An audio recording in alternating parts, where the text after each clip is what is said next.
So I think I'm live. How do I find out if I am actually live?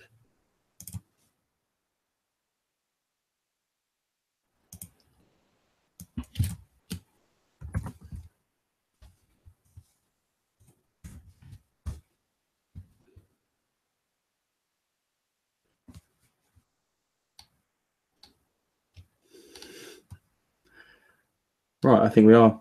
I think we are live. Okay.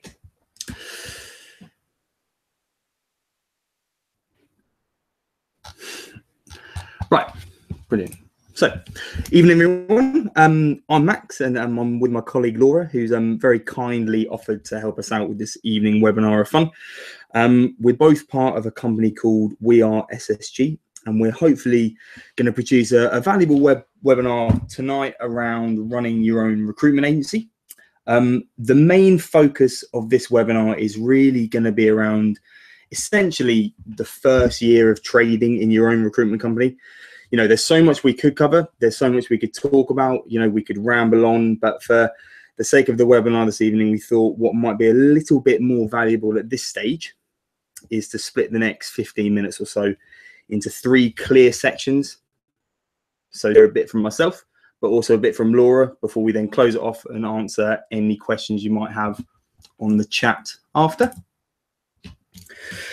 So as I said, we're going to break it down into 3 key areas that we thought not only would be interesting to talk about, but also valuable for anyone out there who's, you know, either thinking about working for themselves, has just started and is in their first few years of trading, is a seasoned entrepreneur who's been working for themselves for years, or just anyone interested in understanding a little bit more about the logistics that go around running your own recruitment agency. So as you can see from the slides above, we've obviously broken it down into 3 clear sections. We've obviously got the pre-setup, we've then got the launch phase, and then we've got the famous 5. So 5 challenges that we've seen our guys have to overcome in the first couple of years of obviously trading in their own businesses. So obviously section 1, the pre-setup. Now, how we're going to define the pre-setup is not so much the holistic side of things, you know, the motivations, the reasons why and all of that, but more of a focus really around the key things you need to make sure you have in place before you even think about, you know, starting a company, registering a company, or even getting the ball rolling in that respect. So the first one is, of course, personal cash flow. You know, it sounds obvious enough, but even before you start honestly getting fixated on starting your own recruitment agency and being your own boss and all the fantastic things that come with that, you need to make sure that on a personal level, you have the cash you need to support yourself while the business naturally vamps up. We call this the baked bean period. Some people call it the fighting fund. You know, whatever it is, you need to make sure you got it. And I think a lot of people, they do tend to over exaggerate how much cash they need on a personal level to get something like this off the ground. You know, everything from your rent to your food to your car expenses, the lot. But to be honest, generally speaking, in our experience of doing this for the last 13 or so years, let's say you're a perm focused recruiter, you know, coming from an agency, of course you'll have your restrictions. But let's say you start working a new patch with new clients and new candidates. Generally, an average perm recruiter will have money coming into the bank maybe after month 3, month 4.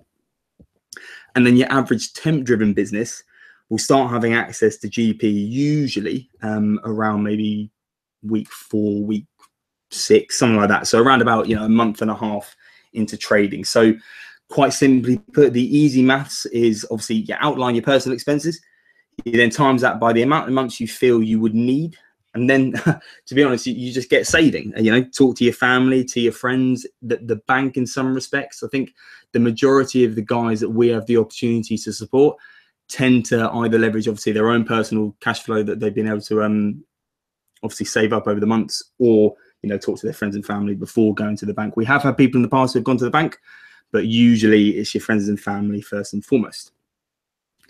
So the second one there is obviously making sure that you're business ready. I think, you know, it's all well and good having the capital there to support yourself while you make the transition from that monthly salary to the uncertainty of working for yourself. But you have to be business ready as well. You know, much like your personal cash flow, each recruiter will have a different bar they feel they need to get to before they are business ready. Some people, you know, rightfully or wrongfully, feel that the only infrastructure they need to do the job is to obviously just have a phone and a laptop, and naturally away they go.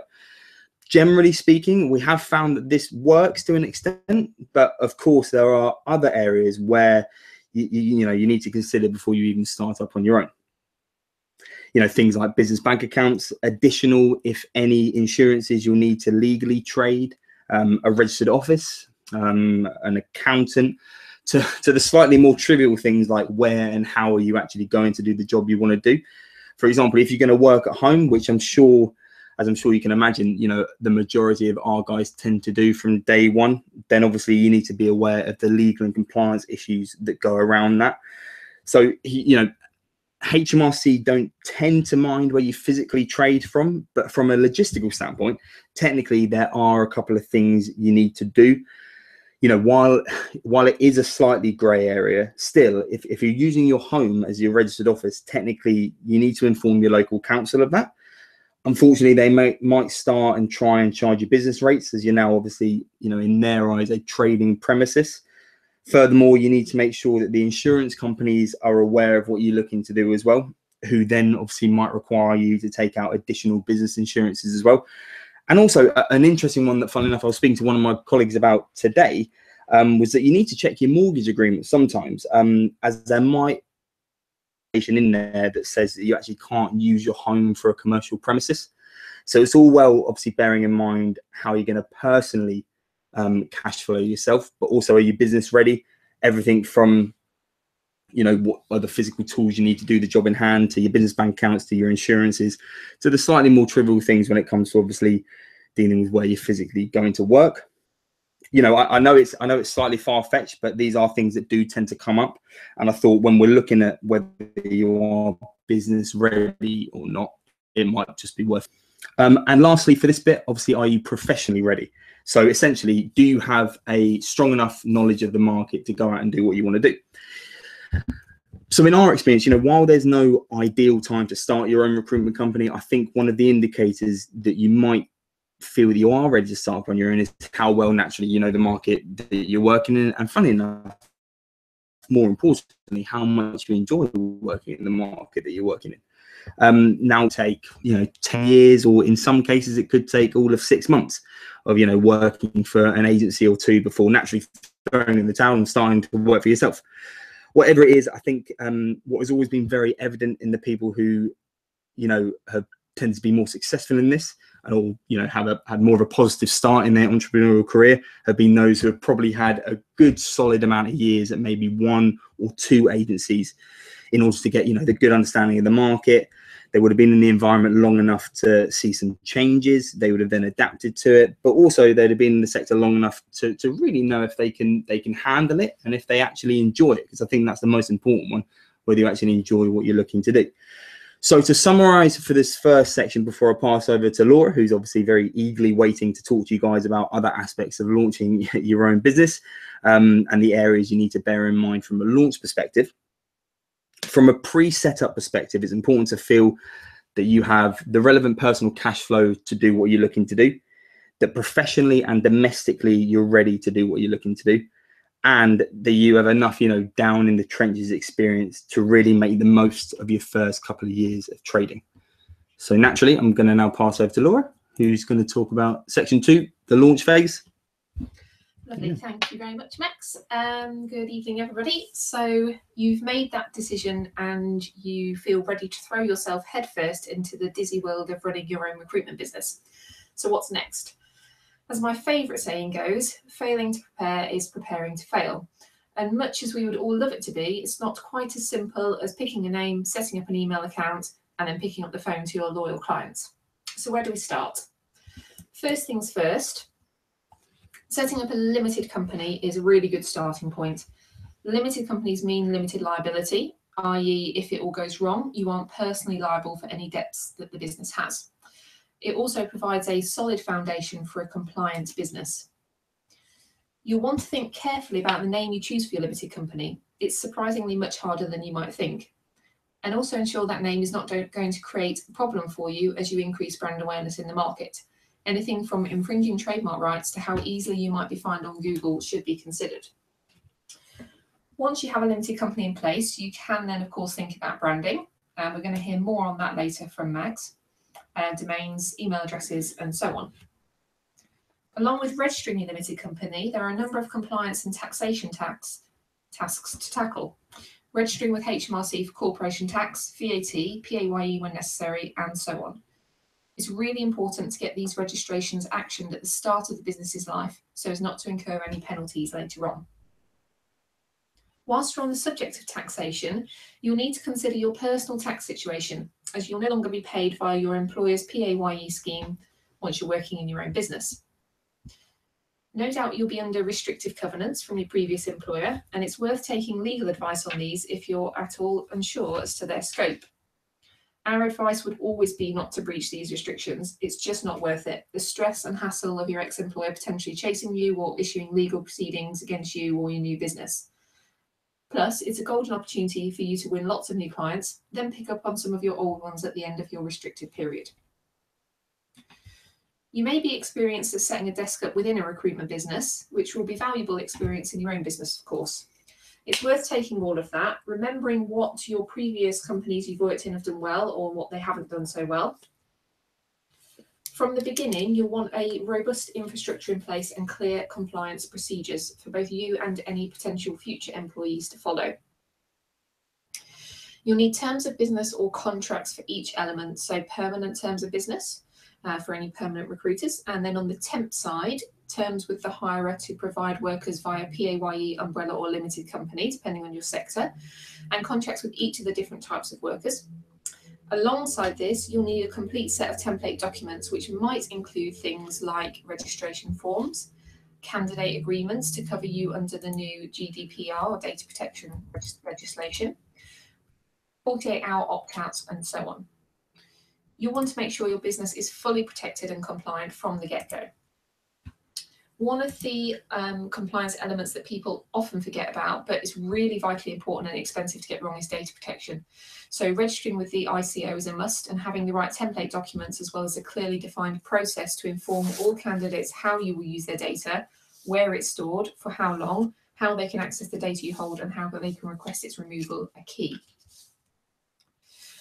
So that gives you a brief overview of the company structure and the legal and compliance aspects. I'm going to hand you back to Max now to talk about the tools that you'll need to successfully trade. Thank you very much. So, obviously, as Laura rightfully said, we're going to talk about the tools you need to physically do the job that you're looking to do. So one of the areas that is obviously, rather important when it comes to launching your own business is the physical resources that you need to do the job. The physical resources you do need, obviously, to essentially attract the candidates that you want.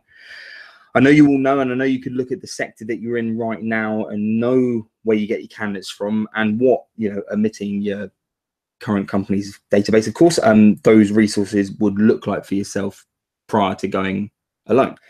But again, generally speaking, the majority of the small startups that we obviously have the opportunity to support would probably look at three main areas in order to access the candidates that they need.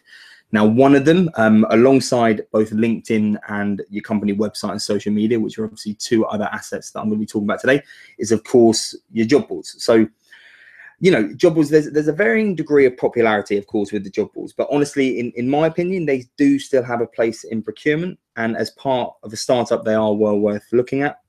Some platforms are obviously more understanding to startups than others. But overall, what we have found over the years is that, of course, it's in a board's interest to have you on board with them.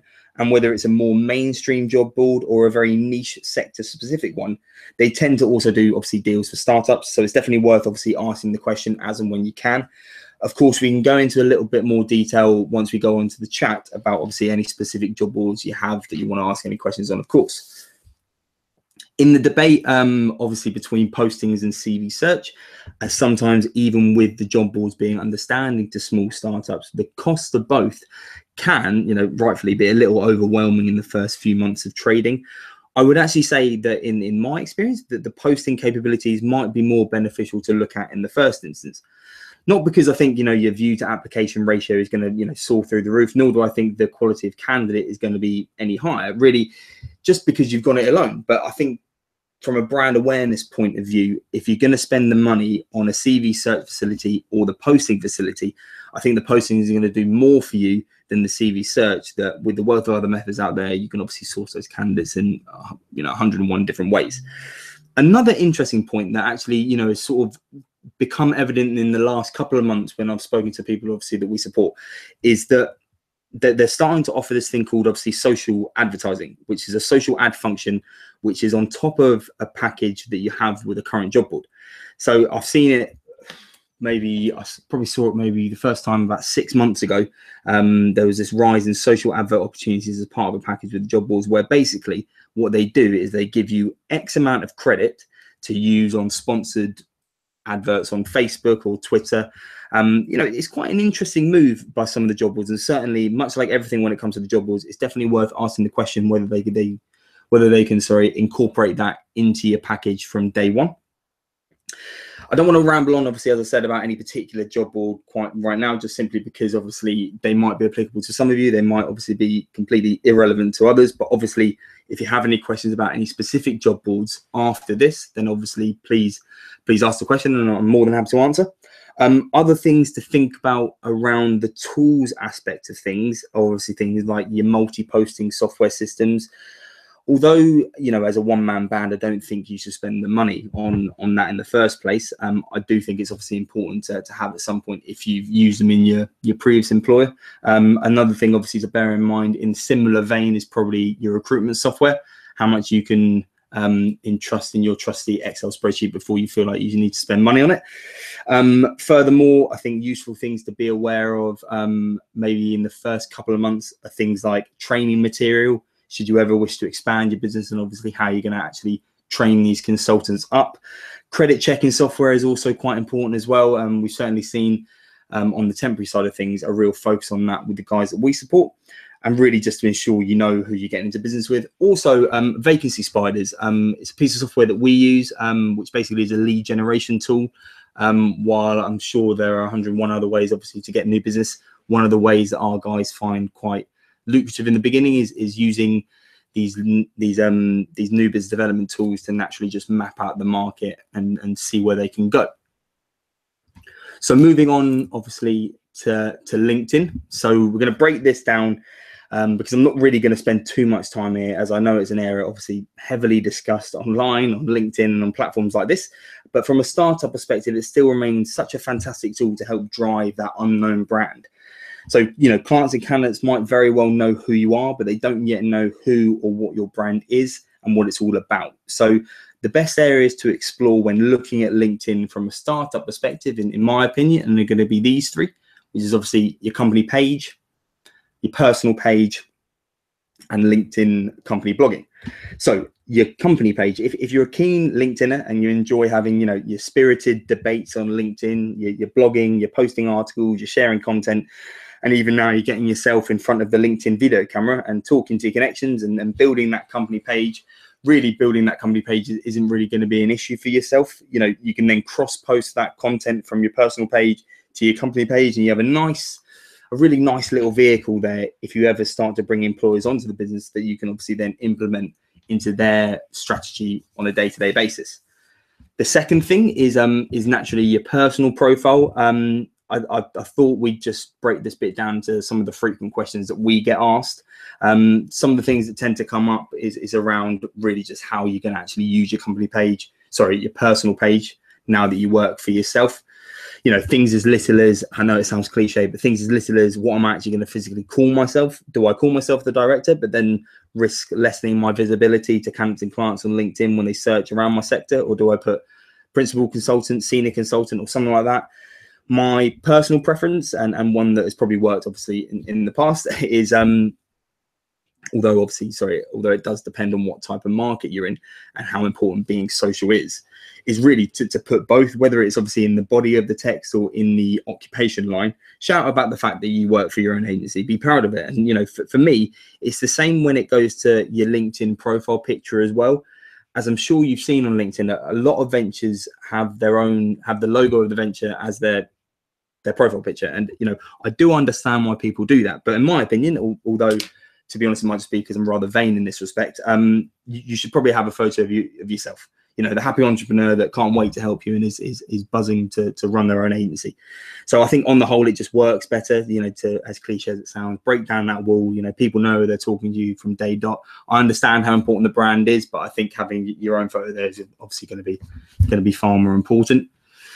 And then lastly, for LinkedIn, obviously your company blogging. If you aren't a keen blogger, which I know that some people aren't, then sometimes the best way to start is the moment you start your own recruitment business. You know, a good idea might be to create a 2-week schedule whereby every 2 weeks you write, you know, 300 or 400 words around the last 2 weeks of working for yourself. You might even want to attach a little video of you rambling on about some of the challenges you faced over the last 14 days, you know, the triumph, something that has worried you or surprised you, post about it there, or obviously then on LinkedIn. Not only will this help drive your brand, but you've got easy content there because obviously so much happens within 2 weeks. The irony is you'll start posting every week and then it'll become second nature to yourself. And naturally, once you have established yourself in the market from a company perspective, you can then start obviously sharing industry knowledge and building the brand even further. So, you know, there are, of course, there are other areas of LinkedIn that can be explored, but for the sake of not making this webinar too heavily focused on LinkedIn, I'll stop talking now and move on to the last area when it comes to candidate attraction and candidate access, which naturally is going to be thinking about your company website. Now, one of the most important things to understand when you're looking at your own website is naturally having a strong SEO.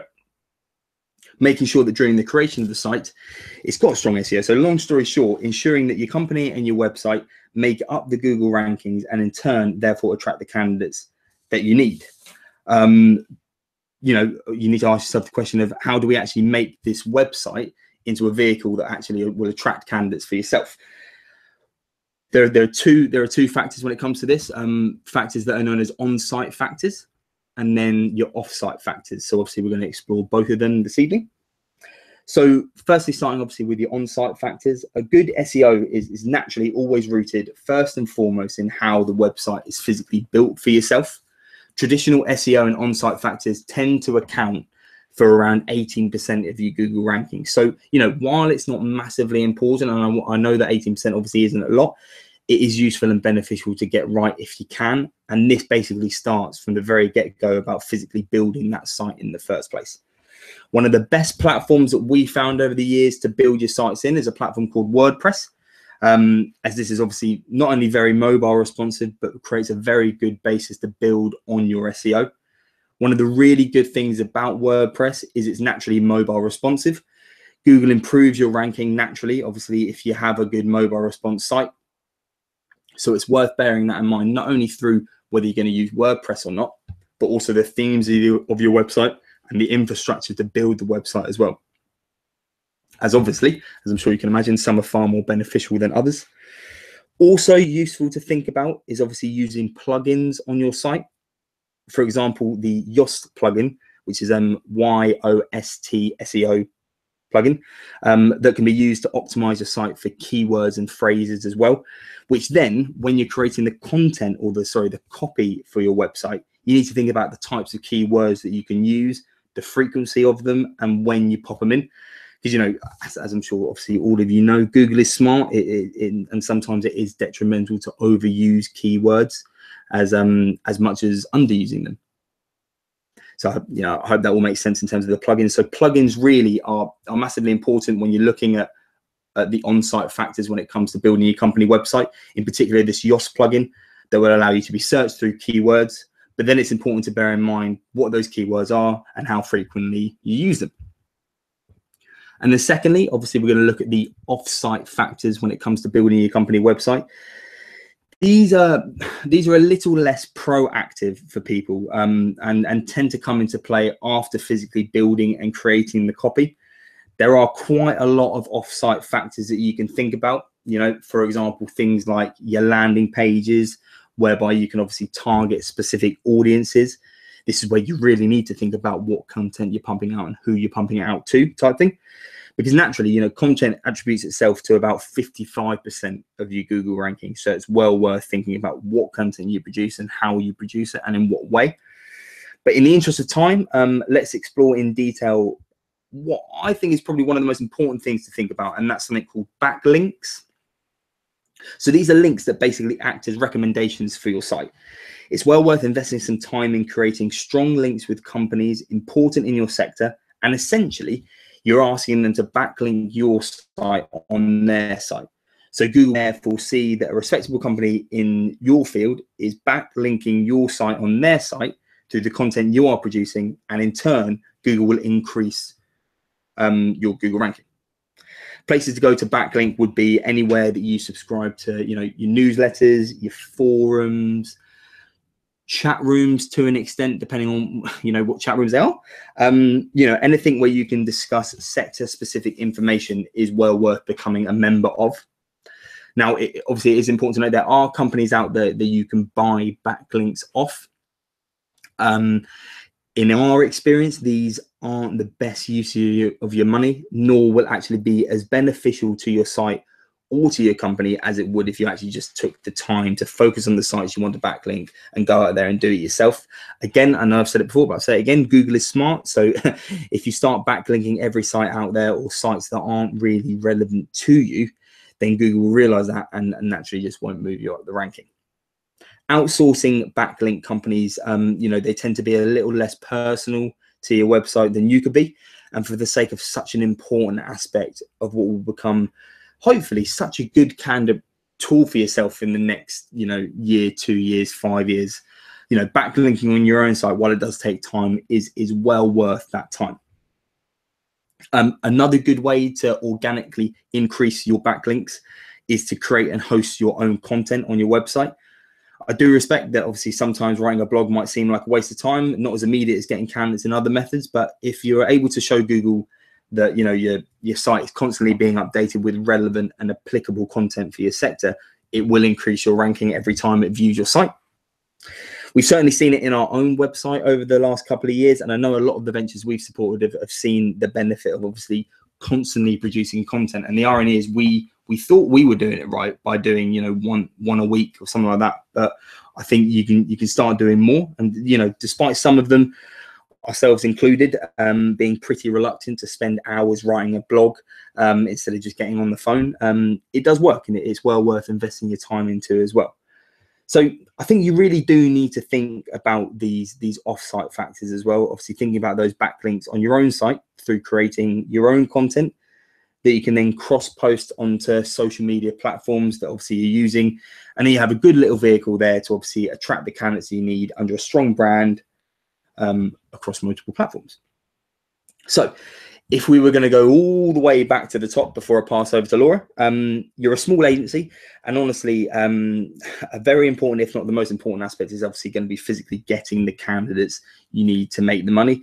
And in order to do so, there are going to be 3 main areas you need to focus on, or, you know, just even think about in the first couple of months. And they are naturally job boards. So are you going to be using them, and where are you going to be focusing? LinkedIn, how much time are you going to invest into this? How are you going to use it? And how are you going to really make it worth your while in terms of the time investment naturally you're going to have to put into it? And finally, obviously, your company website and a social media focus. So is your website created in the most beneficial way for you? Does it have a good platform to build strong SEO off? And are you going to commit to investing time into bumping that website up the Google ranking through these on-site and off-site factors that we've been speaking about? So that's it from me. I'm obviously going to pass over to Laura, who's going to talk to you about the money side of things. Thanks very much. That's okay. So you've had all the fun now with Max. It's back to the boring stuff. And we are going to talk about money. So really the back office and financial aspects of the business. So in our experience, this is one of the areas that recruiters find scariest when it comes to setting out on their own. Ultimately, you're recruiters, not accountants, and you don't necessarily know your VAT from your CT, from your PAYE, you know, or even where to start with any of this kind of stuff. So what you need to know is the question. First things first, a business bank account is obviously a must. Sounds ridiculous thing to say, but you can't be using your own personal bank account for the business funds. So your bank account should be in the name of your limited company. And as you would with anything, you should think carefully about the banking provider. So most high street banks will offer an incentive to new startups, typically a period of free business banking where they're not going to charge you to use their service. But have a look at what their charges are going to be at the end of that free period and make sure you compare the services they offer. You shouldn't necessarily need a business overdraft or credit card at this point, obviously depending on the investment or capital that you've got behind you. So I would caution against being tempted with those unnecessarily. A separate savings account, though, is really helpful. So you have somewhere to squirrel away your VAT and CT money ready to be paid on the due date, and you're not tempted to spend it. We mentioned earlier about registering for corporation tax and VAT when you set the business up, and this will mean that you've got ongoing responsibilities there. So you'll need to consider during the setup phase, who's going to complete your VAT calculations, how much will it cost you for them to do that job, who's going to complete your year-end accounts and submit your corporation tax returns to Companies House and HMRC, or do you know how to submit that information yourself? If not, do you know somebody who does? As the business grows, and nearly immediately if you're going to be working with PAYE temps, you'll need to register for PAYE and submit your RTIs on a regular basis. If you're perm only in your recruitment business, there's less of a need to worry about funding. But for temp and contract businesses, you'll need to think about how you'll fund the payments to your temps or contractors before you receive payment from the client. So typically, as I'm sure most of you know, most recruitment businesses will utilise a factoring facility. There are quite a wide range of providers in the market, and they offer a variety of different services. Some of them will include a payroll function, but that normally comes at a higher cost. Those that don't include a payroll function, of course, will be less expensive, but you'll need to think about what the cost of getting someone to run your payroll for you, for example, employing somebody or utilising a payroll bureau, would be. Obviously, paying your temps or contractors is one of the most important things, if not the most important thing. So you want to make sure that you get that right and you're working with the right people. For both temp and perm businesses, you'll need a robust accounts and back office provision. So not just external payroll for temps, but also internal payroll for any employees, invoice raising, credit control, production of monthly management accounts, processing of expenses, and so on. The list really is endless on the accounts and financial side. So our advice would be to think carefully about building a relationship with a provider who can fulfill all of your needs in this area, but also who can support you and give you the advice and help that you need, somebody that's going to be on the end of the phone, or you can meet face to face to answer any of your questions on this, because it can be quite confusing and quite daunting for a lot of people.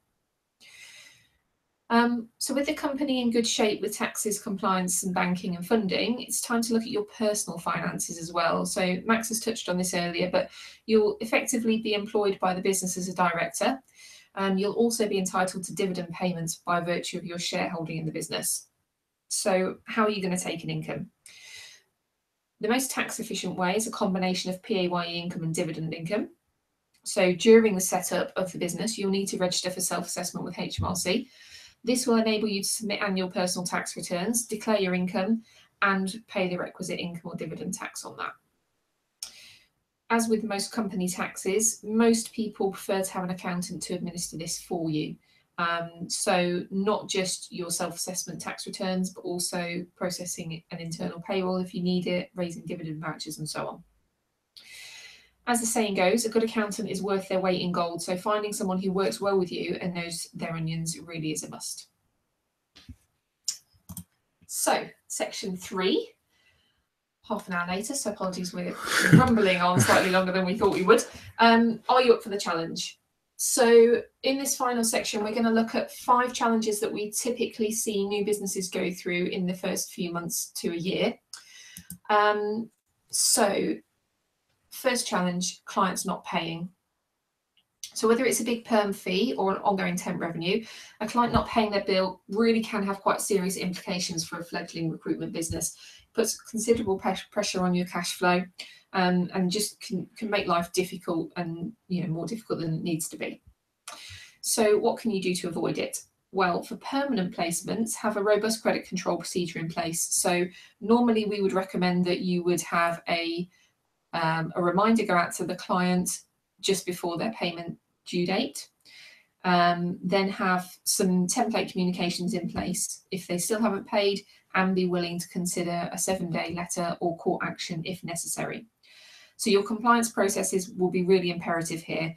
Things like having signed terms of business in place and a record of the introduction of the candidate on the perm side will make sure that if you do have to go to court, you've got an absolutely solid case. For temp or contract assignments, depending on your sector, it's probably advisable to take bad debt protection. This is an insurance that's offered by the factoring companies, and it covers any incidents where your client can't or won't pay. Once you've got the bad debt protection, you need to make sure that you work within credit limits, and always credit check the client before committing to working with them. You know, with the vast majority of the ventures that we support, one of the most commonly cited challenges of the first 6 months is adjusting to working on your own, which does sound a little bit daft because you kind of think, well, this is my own business, of course I'm going to be motivated.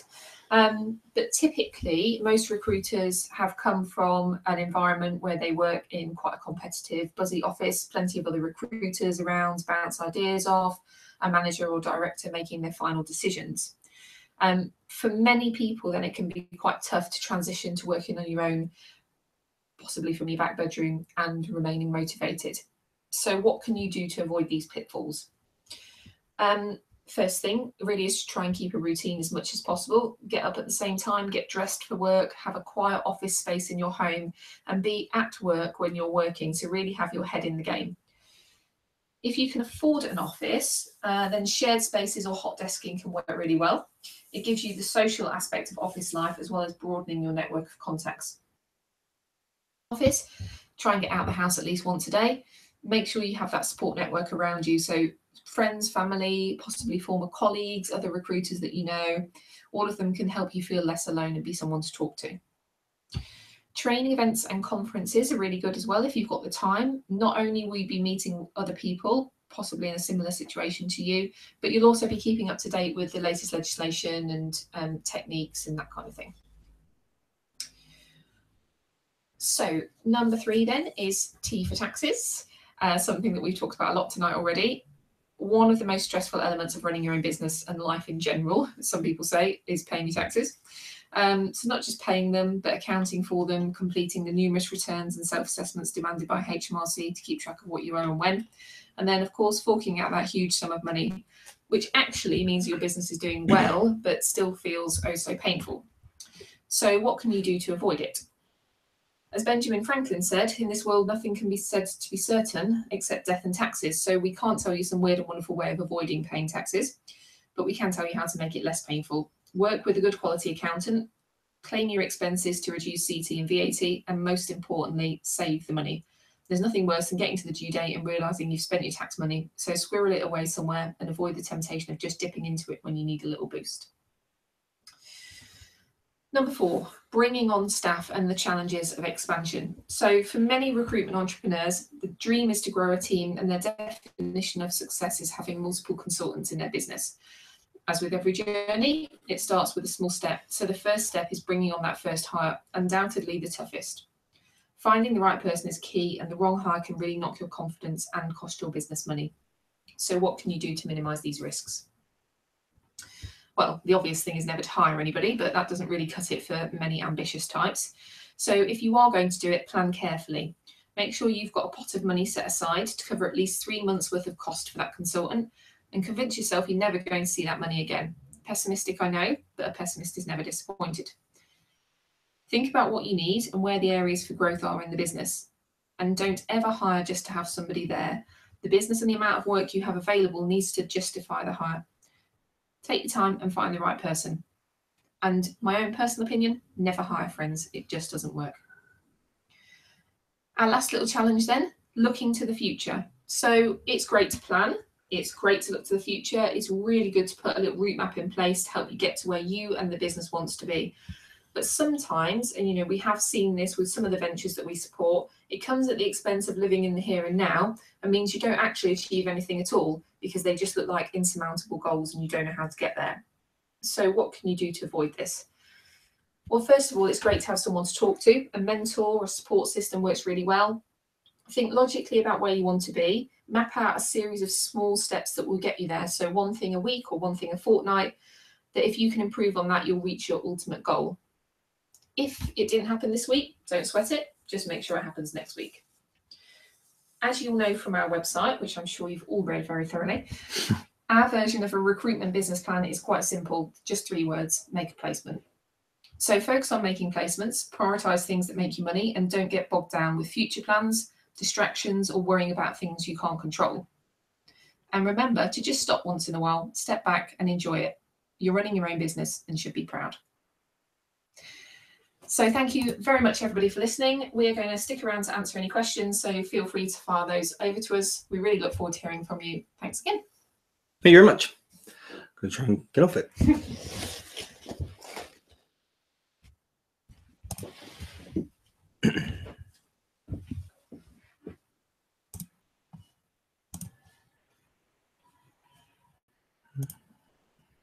There we go.